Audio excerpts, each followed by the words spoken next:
They say you should never reveal all your cards at once. For 8 long years, I've lived by that rule, letting everyone think I was a struggling nobody. Even my wife, Sophia, the woman I thought I loved, had no idea who I really was. That night, sitting on the corner of our leather sectional, sipping a glass of water like I didn't have a care in the world, I let them laugh. Sophia, with her flawless curls and that gleaming pearl necklace I bought her, was in her element. She loved playing hostess, especially to her circle of friends.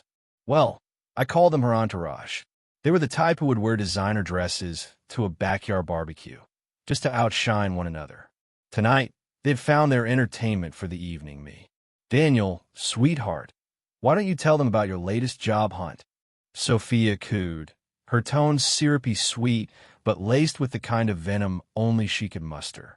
The room erupted in laughter before I could even open my mouth. It wasn't the first time she'd done this, using me as the punchline to her jokes, but tonight she was really going for it. Maybe the new champagne had given her courage. Her best friend Melissa chimed in next. Honestly, Sophia, you're so patient. If my husband couldn't hold a steady job, I don't know what I'd do. I mean, it's not like Daniel's even trying, right? She gave me a look that could cut glass, and I forced a weak smile. That's the thing about playing a role. You have to commit even when it stings. Inside, I wanted to laugh in their faces, to tell Melissa that her position as head of marketing was courtesy of me. I could see the resignation letter sitting in my drafts folder with her name on it. But I didn't. Not yet. Sophia leaned back, swirling her wine. Oh, Melissa, don't be too hard on him. At least he knows his way around the kitchen. The man makes a mean spaghetti, and someone has to do the dishes around here. More laughter. Even the husbands joined in, their chuckles bouncing off the vaulted ceilings of the house I paid for. The house they thought belonged to Sophia, courtesy of her supposed financial contributions. Funny how none of them noticed the cracks in her story. Did they think her part-time charity work funded this marble floor palace or the luxury cars parked out front? No, but they believed what they wanted to believe because it was easier. And I let them. Sophia wasn't done yet, though. Remember that one time Daniel thought he could be a consultant? Oh, darling, you spent months preparing for that interview, didn't you? What was the company called again? Oh, right, Summit Innovations. They didn't even call him back. She erupted into laughter, clutching her sides like it was the funniest thing she'd ever heard. That won it close. She didn't know it, but that interview wasn't what she thought it had been. My routine quarterly check-in, an undercover review to ensure my managers were doing their jobs. I sat across the table from my own hiring team that day, silently judging them while they judged me. It was my way of keeping things in check, and now my own wife had turned that into a joke. The rest of the night passed in a blur of cruel remarks, shared glances, and clinking glasses. They didn't see the way my grip tightened around my drink, or notice the fire building behind my calm expression. That's the funny thing about people like them. They assume the quiet ones are weak, but weakness isn't silence. Weakness is thinking your throne is secure when it's built on lies. Eventually, Sophia waved me off to the kitchen, saying, "Be a dear and get us another bottle, won't you?" I stood and did as she asked, my face a mask of quiet submission. As I walked away, I caught the words she whispered to Melissa. Honestly, I don't know how much longer I can do this. A man without ambition is just embarrassing. Embarrassing. That's what she called me. I felt the heat rising in my chest, but I swallowed it down. That night wasn't about reacting. It was about remembering every word they said. Every laugh they shared was fuel for what was to come. As I stood in the kitchen, uncorking another bottle of champagne I bought, I glanced at the clock. It was 9:47 p.m., less than 12 hours until the board meeting. Less than 12 hours until their world came crashing down. Let them laugh tonight, I thought, because tomorrow none of them would have anything to laugh about. I returned to the living room, placing the bottle on the coffee table like a dutiful husband. Sophia barely acknowledged me, too busy telling the room about her latest spa day. I sat back down, taking my place in the corner, invisible and insignificant in their eyes, but inside I was smiling. Let them mock me. Let them think I'm nothing, because when the clock struck 9 the next morning, they'd learn the truth. The man they belittled wasn't just their equal. He was their boss. It wasn't the first time Sophia had embarrassed me in front of her friends, but this night was a masterpiece of cruelty. She wasn't just hosting, she was putting on a show. Every smile, every joke, every exaggerated story was designed to put her on a pedestal, and me 6 feet under. "Melissa," she began, swirling her wine like she was born holding a glass of vintage. "You should have seen Daniel last month. He came home so excited. He thought he'd found the perfect job listing." She leaned forward like she was sharing some scandalous secret. "He spent 3 hours on the application, pouring his heart and soul into it. And guess what?" She paused, grinning like a Cheshire cat. "They didn't even bother sending him a rejection email." The room erupted in laughter. I sat there, my face a carefully composed mask, nodding along like I was part of the joke.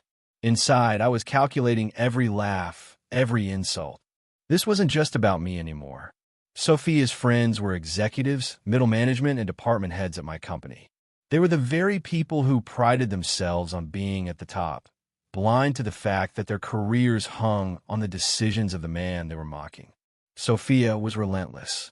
She crossed her legs, flashing her Louboutins, the ones I bought, and gestured dramatically. "Honestly, I've tried everything to help him, you know. I even suggested he try barista work at the cafe down the street. At least he'd get tips." More laughter. Even the husbands joined in, clinking their glasses in agreement. For a moment, I considered saying something. I could have told them that cafe was one of many businesses I'd acquired under a shell company, that the very job she mocked was in a building I owned, but I stayed quiet. Timing was everything, and tonight wasn't the night to shatter their illusions. Sophia's smile widened as she turned her attention back to me. "What do you think, Daniel? Maybe you should listen to me for once." Her tone dripped with condescension, as if I were a child who had wandered into an adult conversation. I shrugged, keeping my voice calm. "Maybe you're right. I'll look into it." She wasn't expecting that.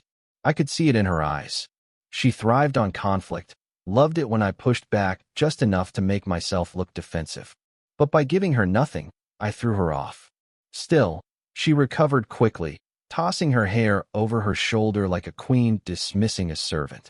"Good. It's about time." I sipped my water, letting her have the last word. Let her believe she'd won. The truth was, she'd been losing for years. She just didn't know it yet. As the night wore on, Sophia's arrogance only grew. She bragged about her charity work, making sure everyone knew she was the backbone of the family. "It's not easy being the only breadwinner," she said, her voice heavy with false humility. "But someone has to keep the lights on, right?" It took every ounce of restraint not to laugh out loud. The mortgage was paid off years ago, the cars paid in full. Every single luxury she flaunted to her friends was courtesy of my money, funneled through accounts she didn't even know existed. But to her, I was just the man who couldn't land a job. The narrative was almost too good. Sophia's friend Angela leaned forward, placing a manicured hand on Sophia's knee. "Honestly, babe, you're a saint for putting up with it. If my husband were that useless, I'd have left him ages ago." Sophia sighed dramatically, as if she were carrying the weight of the world. "Oh, believe me, I've thought about it, but then I remind myself I'm married for love, not ambition." I clenched my jaw, forcing a smile. Love? Was that what she called it? Because from where I stood, her love looked a lot like opportunism. She had married me thinking I was a stepping stone, a man she could mold into the kind of success she could take credit for. But when I didn't fit the mold, she turned me into a project, something to fix, or worse, pity. The night dragged on, each conversation more insufferable than the last. They talked about luxury vacations, designer brands, and the importance of networking. I sat there, nodding along, my presence barely acknowledged unless it was to set up the next joke at my expense. "Daniel, why don't you grab us another bottle of champagne?" Sophia asked sweetly, her smile as sharp as a blade. "You know where it is, right? In the wine fridge I bought." The room erupted into another round of laughter. I stood, nodding politely, and headed to the kitchen, my fists clenched as I reached for the bottle. But I forced myself to breathe. This wasn't the time to react. This was the time to plan. As I uncorked the champagne, I glanced at the clock. It was almost 10 p.m. In less than 12 hours, the same people who mocked me tonight would walk into my office, completely unaware that their fates were already sealed. Sophia would wake up in a house she no longer controlled, her circle of friends decimated, and I'd finally step out of the shadows. I returned to the living room, placing the champagne on the table without a word. Sophia didn't even look at me. She was too busy holding court, basking in the glow of her imagined superiority. For a moment, I considered walking away, heading upstairs, and letting them have their fun. But no, I stayed. I watched. I listened. Every word, every insult, every smug laugh was another nail in the coffin of their delusions. They thought they were untouchable. They thought I was powerless. But tomorrow, they'd learn the truth. The man they underestimated wasn't just their equal, he was their boss. And he was done playing nice. They didn't know it, but every laugh, every insult, every sideways glance they threw my way that night was fuel for what I had been preparing for years. The power I held wasn't in flashy displays or loud declarations. It was in patience, in knowing exactly when to strike. I learned that lesson the hard way, long before I ever met Sophia. 12 years ago, I was a different man. Back then, I didn't know what it felt like to be underestimated. I was young, ambitious, and full of hope. My father ran a small electronics business, a family legacy he poured everything into. We weren't wealthy, but we were proud. That pride crumbled the day corporate raiders came in, bought the business for pennies, and dismantled it overnight. I'll never forget the look on my father's face when they shut the doors for good. It wasn't just a business they took, it was his life's work. That moment shaped me. I swore I'd never let anyone take from me what they took from my father. I would build something unshakable, something untouchable, and I did. Summit Innovations wasn't born in a boardroom. It was born in my tiny apartment, where I worked around the clock, teaching myself coding, business strategy, and finance. I started with small contracts, fixing software bugs for local companies, and used every dollar earned to reinvest in my dream.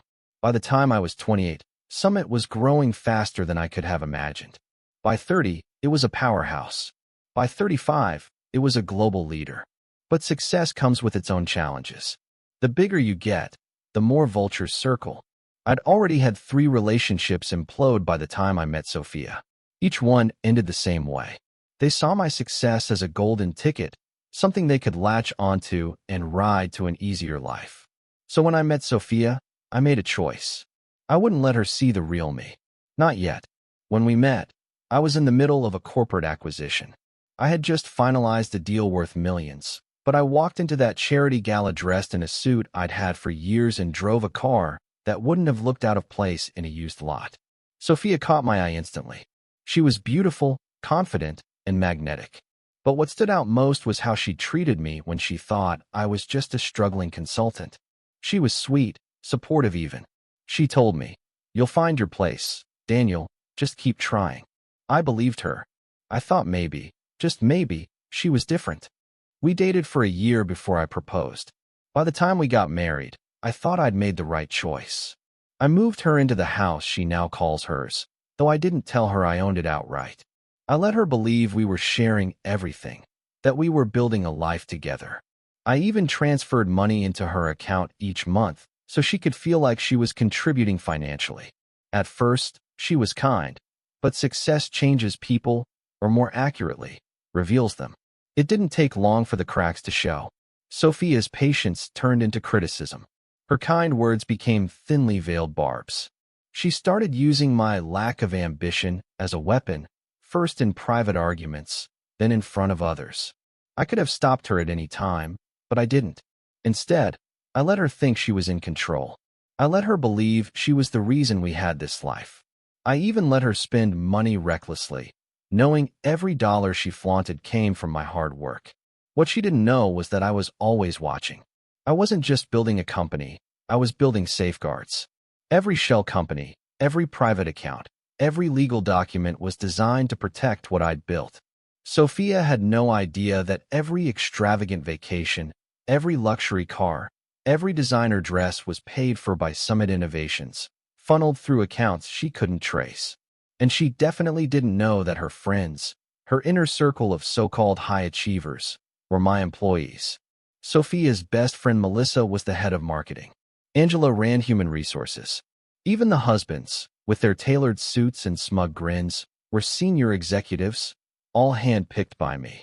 They thought they were untouchable, climbing their corporate ladders, making decisions they thought were theirs.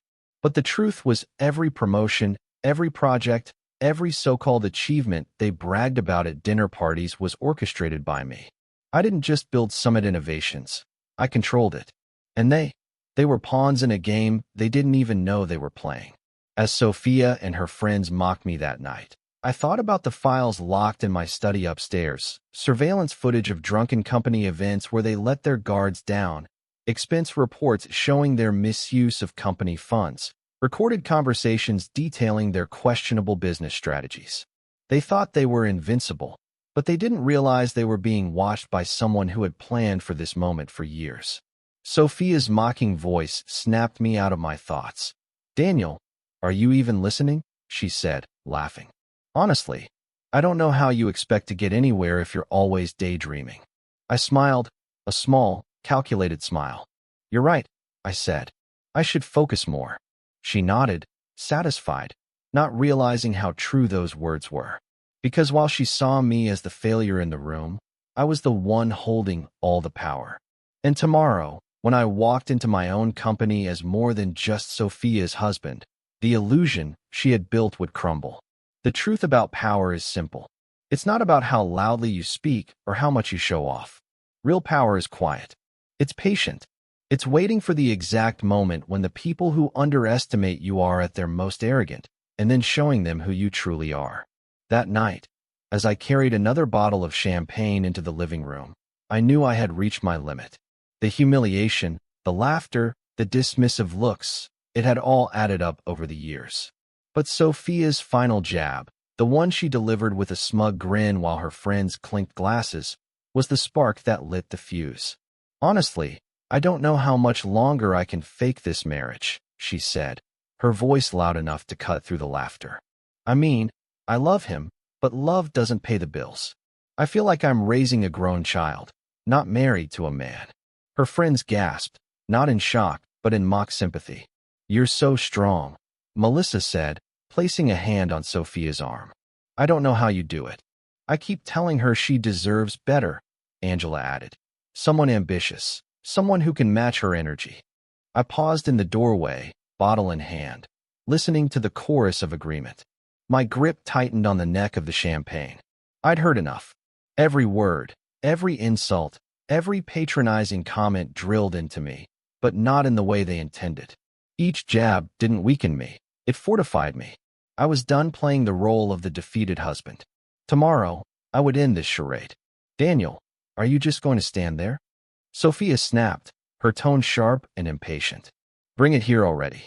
I forced a smile, walking over and placing the champagne on the coffee table. "Sorry about that," I said softly, keeping my voice even. "Didn't mean to keep you waiting." "Of course you didn't," she said, barely looking at me. "You never do." That was it. I straightened up, looking around the room at the people who had spent the entire evening tearing me down. None of them met my eyes. They didn't need to.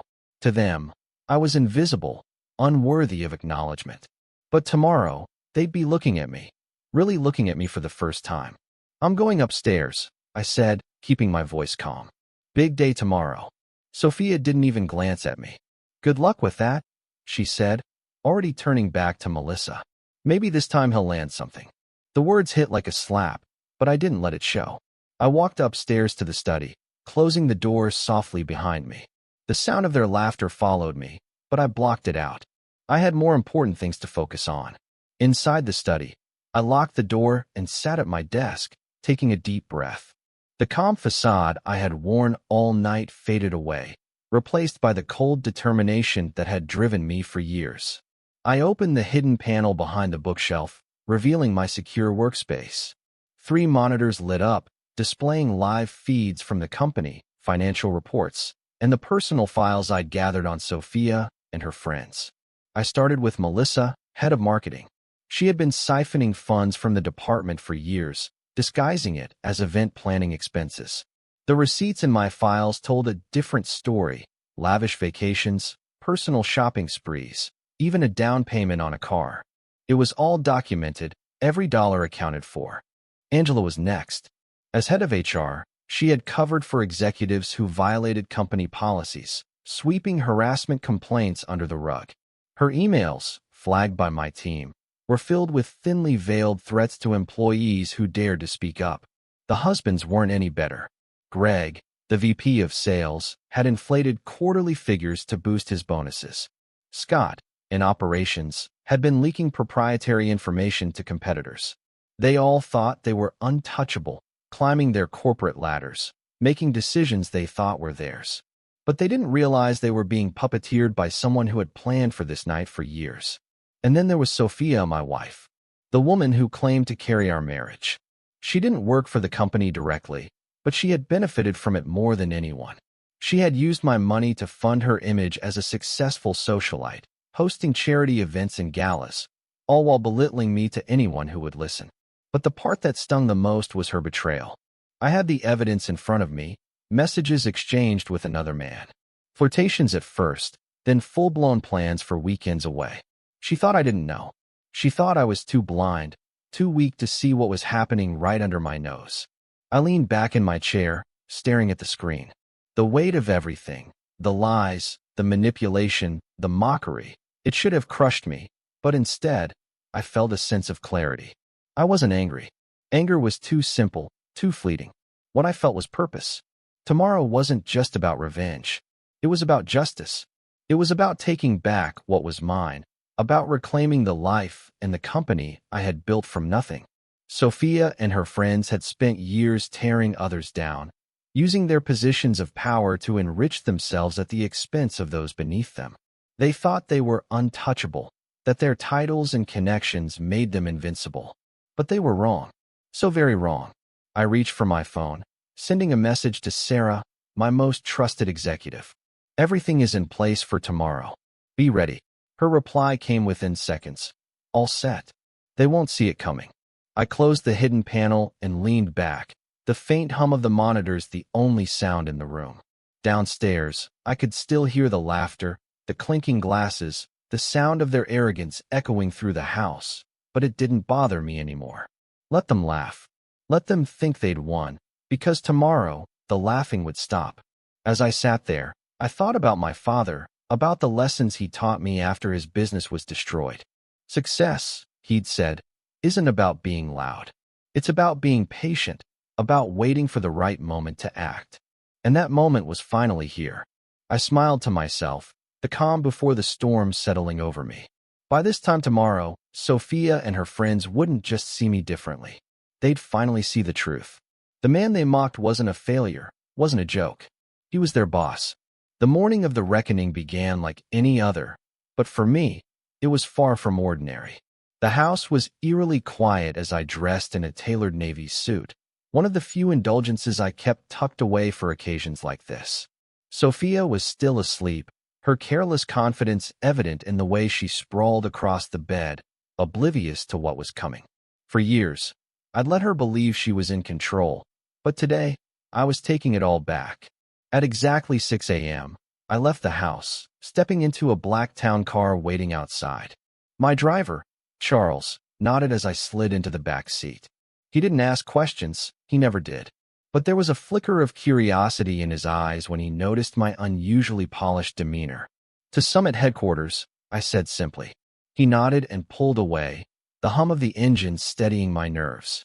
My phone buzzed with a message from Sarah, my most trusted executive, and one of the few people who knew the truth about me. Sarah, boardroom ready, security briefed, documentation finalized. Me. Perfect. Be sure the legal team is on standby. Sarah, they've been briefed. Good luck.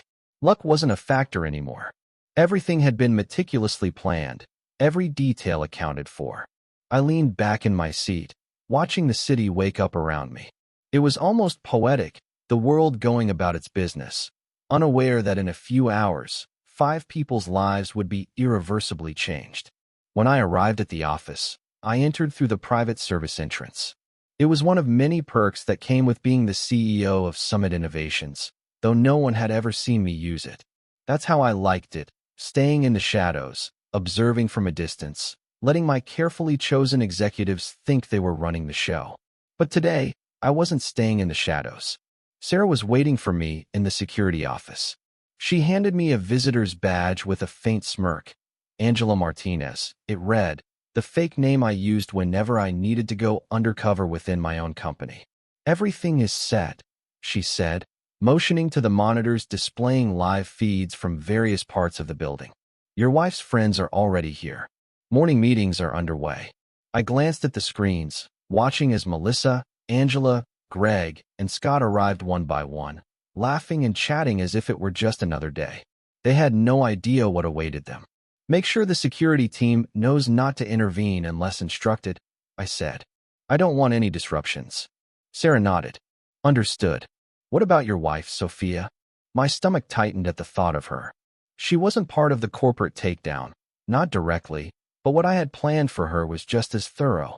She'll know soon enough, I said, brushing off the thought. Focus on the task at hand. At precisely 8:45 a.m., I took my position in the lobby, dressed in my unremarkable disguise. I watched as the day's players arrived.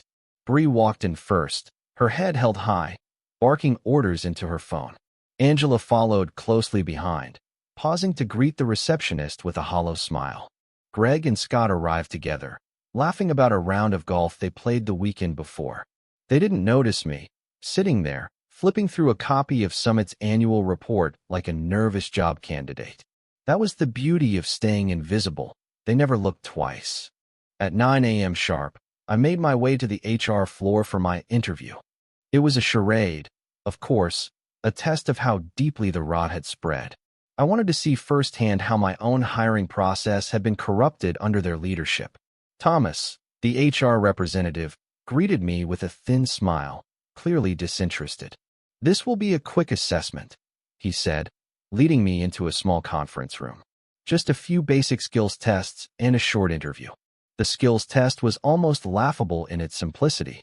I made intentional errors, fumbling with questions I could have answered in my sleep. Through the glass walls, I saw Melissa walking by, glancing into the room with a look of mild disdain. She didn't recognize me, of course. To her, I was just another nobody, wasting her company's time. 3 middle managers sat across from me, their expressions dripping with boredom. They fired off generic questions, barely listening to my answers. At one point, one of them leaned back in his chair and checked his phone mid-sentence. By the time it ended, I had more than enough evidence. The culture they had cultivated was rotten to its core, dismissive, arrogant, and completely detached from the values Summit Innovations was built on. At 10:15 a.m., I made my way to the executive conference room. It was time for the main event. Through the partially open door, I could hear them laughing, their voices carrying the same smug tone they had used the night before. You should have seen her face during the interview, Melissa was saying. She looked like she hadn't touched a computer in years. Oh, that's classic, Angela replied, her voice thick with amusement. No wonder HR keeps rejecting people. Where do these applicants even come from? My hand tightened on the doorknob, but I didn't hesitate. I stepped into the room, letting the door close behind me with a soft click. Their laughter died instantly as they turned to face me. I could see the confusion in their eyes, the flicker of recognition as they tried to place me. Actually, I said, my voice steady and deliberate, I think it's time we had a real conversation. Melissa blinked, her brow furrowing. Who are you, and what are you doing here? I smiled, taking a seat at the head of the table, the seat that had always been mine. I'm Daniel Carter, I said, CEO of Summit Innovations, and as of this morning, your boss. The room fell silent, their faces a mix of shock, disbelief, and fear. I leaned back in my chair, letting the weight of my words sink in. Let that begin. The silence in the room was deafening, broken only by the faint hum of the air conditioning. Melissa's confident smirk faltered first, giving way to confusion and then panic. Angela looked as if she'd seen a ghost, while Greg and Scott sat frozen, their bravado evaporating as realization crept in. I let the tension build, savoring the moment. They didn't know whether to laugh, cry, or beg for forgiveness. Melissa recovered first, or at least tried to. "Is this some kind of joke?" she said, her voice trembling slightly. "You, the CEO? That's impossible." "Impossible." I leaned forward, folding my hands on the table. "Melissa, you've worked at this company for 6 years, and in all that time, you've never thought to question who signs your paychecks? You never bothered to wonder who approved your promotions or overlooked your creative accounting practices.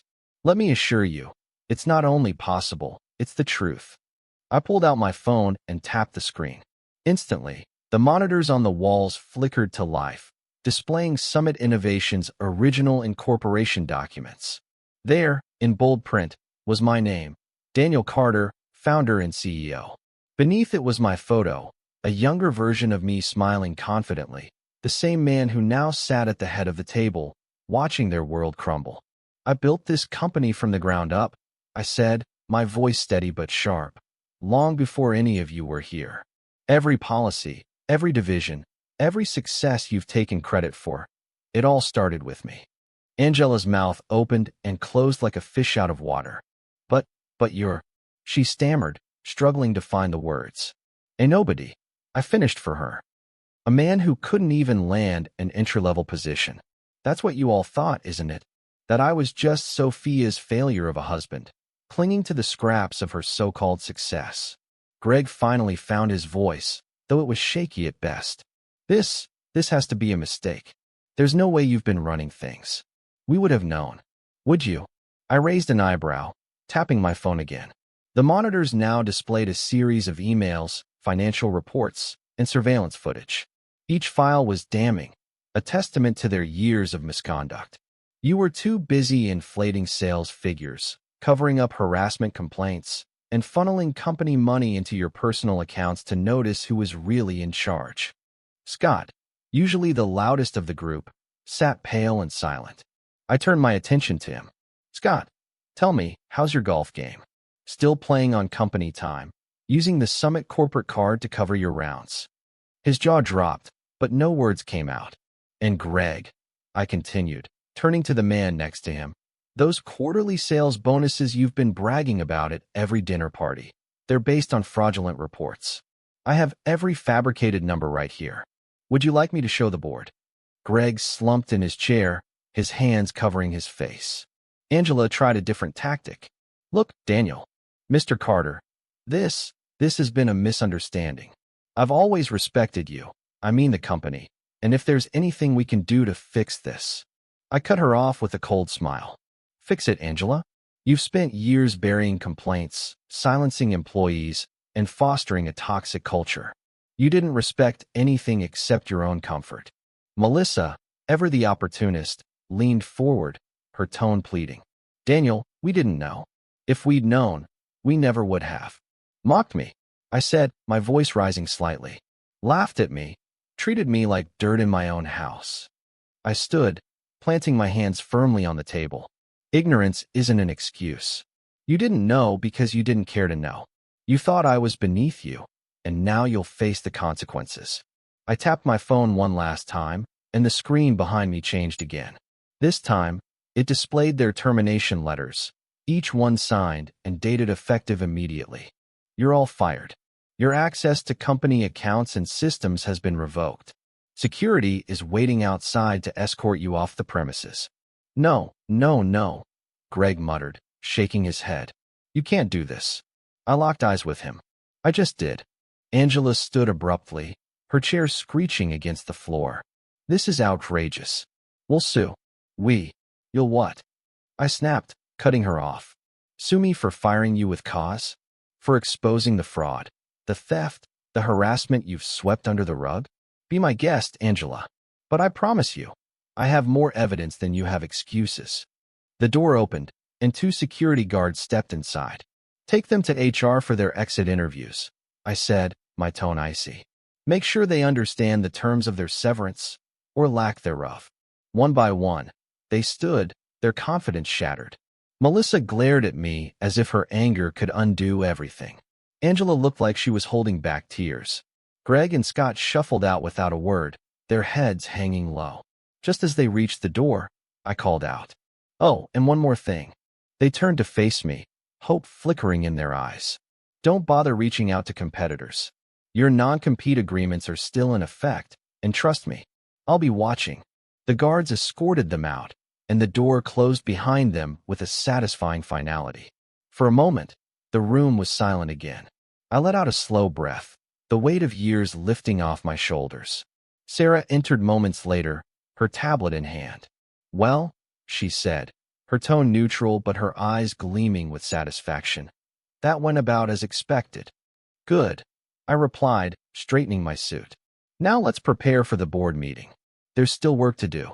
As I walked out of the room, I felt a sense of clarity I hadn't experienced in years. For the first time, I wasn't just the man behind the scenes. I was Daniel Carter, CEO of Summit Innovations, and I had just reminded them all exactly who I was. I don't think anyone truly understands the satisfaction of watching the mighty fall until it's their hand holding the lever. As I walked back to my private office, I replayed the looks on their faces in my mind. Melissa, Angela, Greg, Scott. They thought they were invincible, untouchable. But I had torn away their illusions in a matter of minutes. And now it was time for the aftermath. Sarah was already waiting for me when I arrived, her tablet filled with updates and reports. "The termination process is underway," she said, her tone brisk but professional. "HR is processing their files, and security is clearing their offices." Melissa tried to call someone from the marketing team on her way out, but we've already disabled her phone and email access. I nodded, sitting behind my desk. "Good. Make sure all communications are monitored. I don't want any attempts to leak information or contact clients." "Already done," Sarah replied. "And one more thing." Angela demanded to see the board before she left. "She claims she's being wrongfully terminated." I smirked, leaning back in my chair. Wrongful termination? Angela covered up harassment cases, manipulated HR records, and created a culture of fear. Let her try to spin that. I doubt the board will be sympathetic. Sarah smiled faintly, a rare crack in her usually stoic demeanor. "I didn't think so, but I figured I'd let you know." By noon, the fallout was well underway. Security cameras showed Melissa pacing the parking lot, shouting into her phone. Greg sat slumped on the curb, staring at the ground. Scott had already left, his face pale and his shoulders hunched as he walked toward his car. Angela, of course, had been escorted out kicking and screaming, her righteous indignation falling on deaf ears. It was a fitting end for people who had spent years wielding their power to tear others down. And the best part? They still didn't fully understand the scope of what I had done. I pulled up my laptop and opened the live feeds from their exit interviews. Each one was being recorded, of course, for legal purposes. Melissa sat across from the HR representative, her voice tight with anger as she tried to negotiate her severance. "This is ridiculous," she said, slamming her hand on the table. "I've been with this company for years. You can't just fire me." The HR representative didn't flinch. "Your termination is for cause," she replied calmly. "Per your contract, you forfeit severance and stock options under these circumstances. The documentation is all here." Melissa's face turned red as she flipped through the file in front of her. "This is absurd." "Cause? What cause?" "Fraudulent expense reports," the representative said, her voice steady. "Unauthorized use of company funds. Gross misconduct." Melissa leaned back in her chair, shaking her head. "This isn't over," she muttered. Oh, but it was. Greg's interview was next. He didn't argue as much as Melissa, but his desperation was just as evident. "Look, I know I've made mistakes," he said, his voice low. "But you don't have to do this. I've got a family to support." The HR representative gave him the same calm explanation. "Your termination is for cause. You will not receive severance or stock options." He hung his head, muttering under his breath, "This can't be happening." Angela was the last. True to form, she came in swinging. "This is discrimination," she shouted, pointing a finger at the HR representative. "You can't do this to me. I've done nothing wrong." The representative remained unfazed. We have extensive documentation of your actions, including emails, recorded conversations, and witness testimonies. You were complicit in covering up harassment complaints and retaliating against employees who came forward. That is grounds for immediate termination. Angela sputtered, her indignation turning into disbelief. I want to speak to Daniel. The representative glanced at the camera, then back at Angela. Mr. Carter has already approved this termination. The decision is final. By the time their interviews were over, their access had been revoked, their emails archived, and their personal belongings packed up and delivered to their cars. Sarah confirmed the process had gone smoothly. They're officially out, she said, placing her tablet on my desk. The office feels lighter already. I smiled. It's amazing how much dead weight can drag a place down. But the day wasn't over yet. There was still one more person who needed to face the consequences. Sophia. At 1:30 p.m., just as I was reviewing the final reports from HR, my phone buzzed. It was Sophia. Her name flashing on the screen brought a mix of emotions. Anger, disappointment, and, oddly enough, relief. This was the moment I'd been waiting for. I let it ring for a few seconds before answering. Hello, Sophia. Daniel, she snapped, her voice sharp and impatient. What the hell is going on? Melissa just called me. She said you fired her and half the executive team. Is this some kind of joke? No joke, I said calmly. Melissa, Angela, Greg, and Scott were all terminated this morning. It was a long time coming. There was a beat of silence on the other end of the line. You can't do that, she said finally, her voice trembling. They're your employees, my friends. You had no right. No right. I leaned back in my chair, the faintest hint of a smile tugging at my lips. Sophia, I own the company. I have every right. Her sharp intake of breath was almost satisfying. What are you talking about? For 8 years, I've let you believe I was just some aimless, unemployed husband. But the truth is, I built Summit Innovations from the ground up. Every decision, every success, every dollar you've spent came from me. And now, I've finally taken out the trash. You lied to me, she whispered, her voice breaking. No, I said coldly. You lied to yourself. And now you're about to see what happens when the truth finally comes out. I hung up, leaving her in stunned silence. There was more to say, much more, but that conversation could wait. For now, I had a company to run. When Sophia stormed into the Summit Innovations headquarters later that afternoon, the receptionist didn't even have time to stop her. She marched past the front desk and headed straight for the executive suite, her heels clicking angrily against the polished floors. I was waiting for her, seated calmly at my desk, reviewing the final files from the day's terminations. The door burst open, and there she was, my wife, looking every bit the picture of indignation, her perfectly styled hair, her designer handbag swinging in her hand, and the fury in her eyes might have intimidated someone else. Not me. Daniel, she said, her voice sharp and demanding. What in the world is going on? I didn't look up immediately. I took my time finishing the last line of a report before closing the folder and setting it neatly on my desk.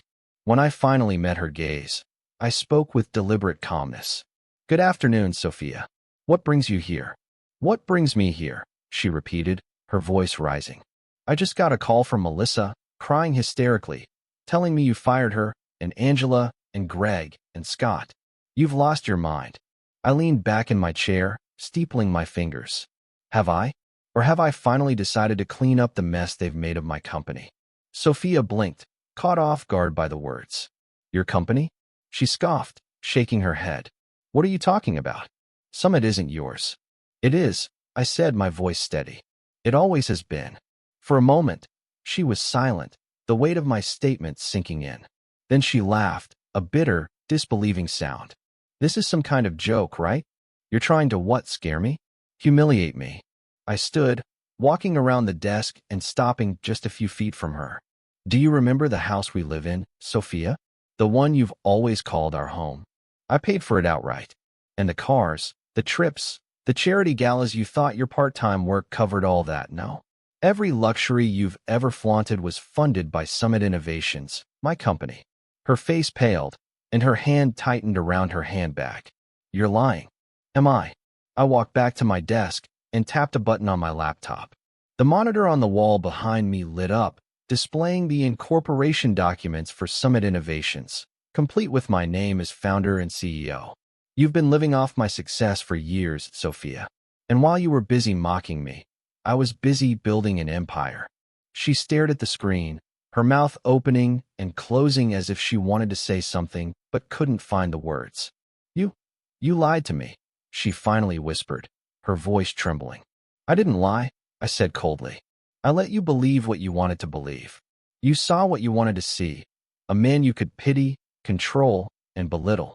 You never once stopped to question why everything seemed to come so easily, why the bills were always paid, or why your lifestyle never matched what you thought we could afford. You never cared enough to dig deeper. Her eyes filled with tears, not of remorse, but of anger. You humiliated me in front of my friends. You destroyed them. I raised an eyebrow. Destroyed them? No, Sophia, they destroyed themselves. Melissa was stealing from the company. Angela covered up harassment cases. Greg falsified sales figures, and Scott leaked proprietary information to competitors. They weren't your friends. They were parasites, just like you. The word hit her like a slap, and for a moment, I thought she might scream. Instead, she straightened her spine, trying to reclaim some shred of dignity. You've gone too far, Daniel, she said, her voice icy. You think you can just humiliate me like this? You'll regret it. I let out a short laugh. Regret it, Sophia? For years, I've endured your mockery, your condescension, and your utter lack of respect. You made me the punchline of your jokes, parading me around as a failure while you basked in a life I built. The only thing I regret is not doing this sooner. Her anger boiled over then. You can't do this to me, she hissed. We're married. I'm entitled to half of everything. I walked back to my desk, opened another folder, and pulled out a stack of papers. I placed them on the table between us and slid them toward her. That's where you're wrong. You signed a prenuptial agreement when we got married. It ensures that everything I built before and during our marriage remains mine.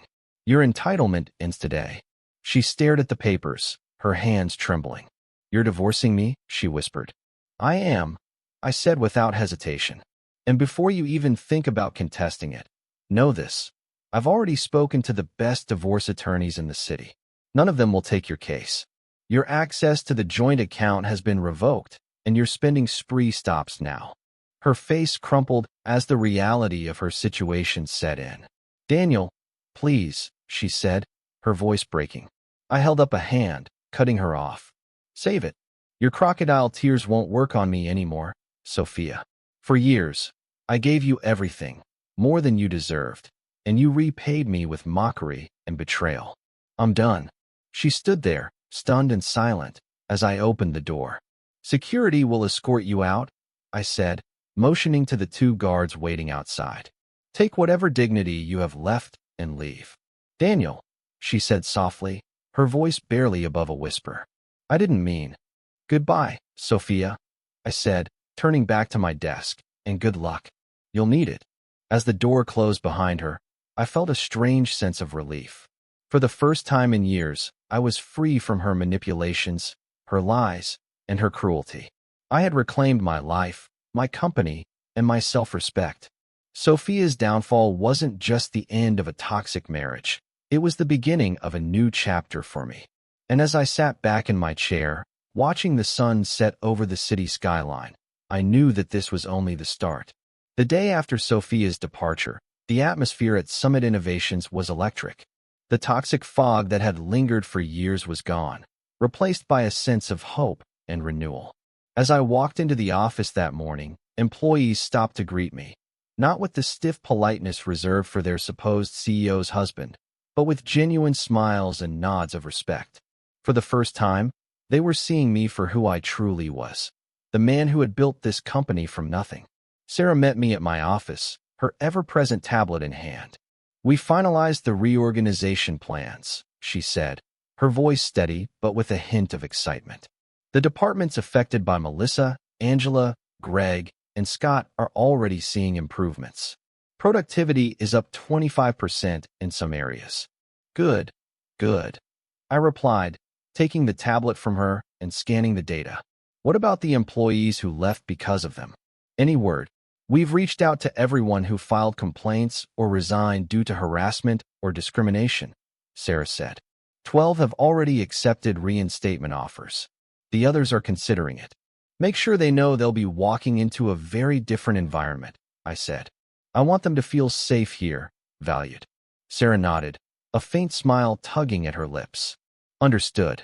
That afternoon, I held an all-hands meeting in the main auditorium, a first for me. For years, I had avoided the spotlight, preferring to work behind the scenes. But now it was time to step forward and address the people who had kept Summit Innovations running, even under the shadow of corruption. As I stepped onto the stage, the room fell silent. Hundreds of faces turned toward me, their expressions a mix of curiosity and anticipation. I gripped the edges of the podium, taking a moment to steady myself before speaking. Good afternoon, I began, my voice carrying easily through the microphone. For those of you who don't know me, my name is Daniel Carter. I'm the founder and CEO of Summit Innovations. A ripple of murmurs ran through the crowd, but I continued. Over the past several years, I've stayed in the background, observing how this company has grown and changed. And while I've seen incredible talent and innovation, I've also seen things that deeply disappointed me. A culture of fear, favoritism, and dishonesty took root here. I take responsibility for not addressing it sooner. The room was completely silent now, every pair of eyes fixed on me. But that ends today, I said firmly. The people responsible for that culture are gone, and moving forward, this company will be a place where everyone, regardless of their position, feels valued, respected, and empowered. I outlined our new initiatives, anonymous feedback channels, enhanced HR protocols, and mentorship programs for employees who wanted to grow within the company. I spoke about accountability and collaboration, about building a culture of trust and innovation. When I finished, the room erupted into applause. For the first time in years, I felt proud, not just of what I had built, but of what it was becoming. Over the next few months, the transformation was remarkable. Departments that had been bogged down by inefficiency and favoritism began to thrive. Jennifer, a brilliant programmer who had left after being sidelined by Melissa, returned to lead our new AI division. Under her leadership, we filed 5 patents in 6 months, more than the company had in the past 3 years. The Thompson account, one of our largest clients, doubled their contract with us, citing our new leadership and transparency initiatives as key factors. Other clients followed suit, and our revenue soared. But the most rewarding part wasn't the financial success. It was seeing the employees flourish. People who had once been afraid to speak up now shared ideas openly. Collaboration replaced competition, and for the first time, Summit Innovations felt like the company I had always envisioned. As for Sophia and her friends, their downfall was swift and brutal. The evidence I had gathered against them was airtight, leaving no room for retaliation. Melissa and Angela's reputations were in tatters, their misconduct exposed to every potential employer. Greg and Scott faced lawsuits for fraud and breach of contract, their careers effectively over. Sophia, meanwhile, had retreated into silence. She moved out of the house within a week of our confrontation, her pride too wounded to fight me in court. The divorce was finalized quickly, thanks to the ironclad prenuptial agreement. I later heard she was staying with her sister, trying to piece together a life that didn't revolve around appearances and materialism. For a while, I thought about her often, not with anger, but with a strange sense of relief. In the end, she had done me a favor. Her betrayal had forced me to confront the cracks in my life and take back control. And for that, I was grateful. 6 months after the shake-up, I stood in my office, looking out over the city. The skyline was painted in hues of gold and orange as the sun set, and for the first time in years, I felt at peace.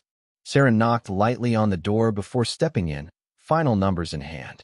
Profits are up 60%, employee satisfaction is at an all-time high, and the mentorship program has a waiting list, she said, handing me the report. I smiled, setting the report down.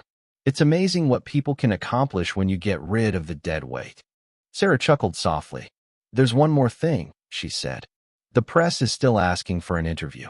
They want to know how you managed to pull off such a perfect transformation. I shook my head. Let the results speak for themselves. I'm not interested in publicity. She nodded, turning to leave, but paused at the door. Any regrets? She asked, her tone softer than usual. I thought about it for a moment. Sophia's mockery, the betrayal of her friends, and the years I had spent hiding in the shadows. Then I thought about the company we had rebuilt, the people who were thriving, and the future that lay ahead. No, I said finally. No regrets. Just lessons. In the end, revenge wasn't about destroying what was broken. It was about rebuilding something better. And as I stood there, watching the city lights flicker on one by one, I knew that Summit Innovations wasn't just a company anymore. It was a symbol of resilience, redemption, and the power of starting over. I was ready for whatever came next.